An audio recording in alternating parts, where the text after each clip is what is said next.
Hello, today I'm going to be talking about my experience with homelessness. Why I was homeless, how I was homeless, and what I did during I was homeless. So basically, it all starts in 2023. I left my aunt's house because they were kicking me out for not having a job. Like they said, you are officially evicted, even though they didn't give me an eviction notice or anything, because I wasn't a tenant. I was paying rent though, and honestly, it was kind of shitty of them to fucking quote unquote evict me, honestly.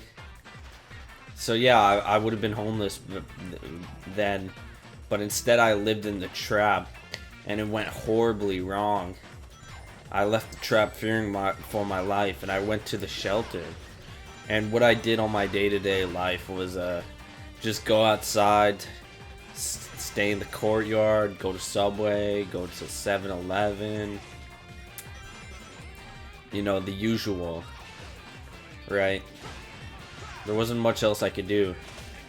I mean, I listened to music, I watched YouTube videos, but all of that could be done at, like, anyone's home. You know, anyone could do that. I wasn't special for listening to music while I was homeless, because anyone could listen to music. But yeah, the people there were pretty fucking horrible, honestly. On every first impression, everyone was trying to give off that they were mean or trying to come off as scary, and they came across as none. Well, well, they were mean and trying to be scary, but that did not scare me at all. They were not scary at all. I trusted nobody there. One guy would punch trees for fun, and he was one of those kids, the one that punches metal for fun, that thinks they're cool. He genuinely thought he was cool while he watched Super Mario Glitchy 4. Like, come on, if you're at this stage of your life and you're watching Super Mario Glitchy 4, maybe you really did something wrong with your life, you know? He's a total weirdo, too. But I bought him like a drink one time. That's all though. It's just because no one would hang out with me. One guy got caught smuggling in Xanax and was banned. And that was the guy I got closest with. He looked like me except if I did meth. We actually worked at McDonald's together in the past. It was crazy, and everyone was calling him me. You know, like everyone kept joking around saying that was me. And he had like cuts on his arm that like resembled like a cross or something about Jesus. And people were like, "Oh, he likes Jesus as king. He's just like me." You know? Like cuts on his arms and it being religious if somehow has to do with Kanye. And that was pretty funny, honestly. He has been homeless since he was 16. And since I was clearly trouble, I was able to make a few friends. But even they turned on my back. But one day, me and the guy went for a walk, and I got him lemonade prime, and he thought it was the best thing he ever tasted.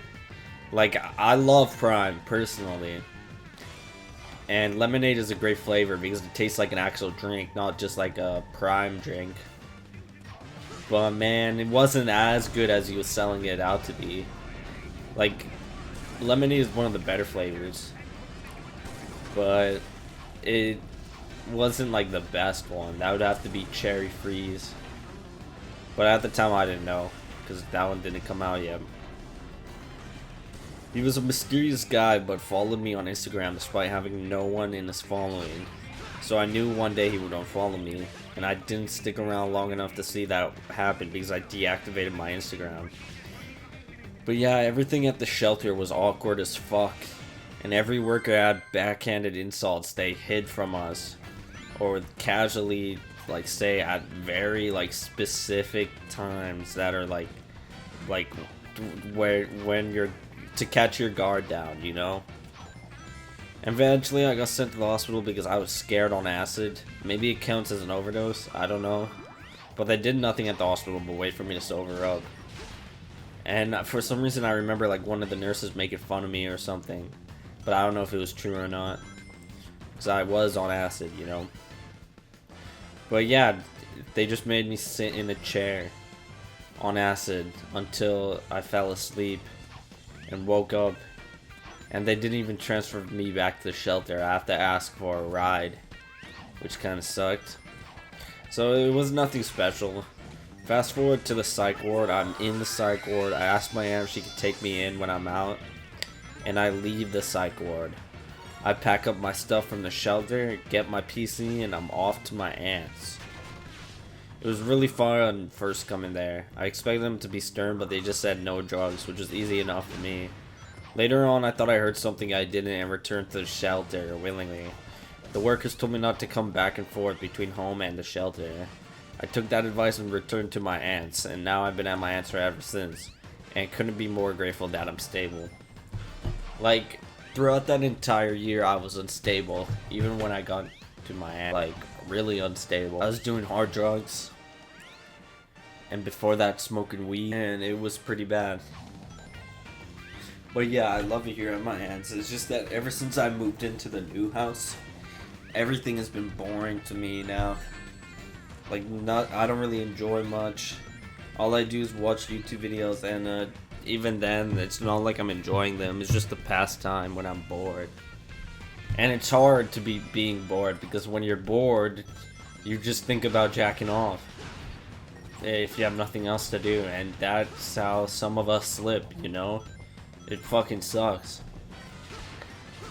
But yeah, I hope none of my viewers go homeless ever. And if you are homeless, please tell me your story below, because I would like to know that I'm not alone, you know?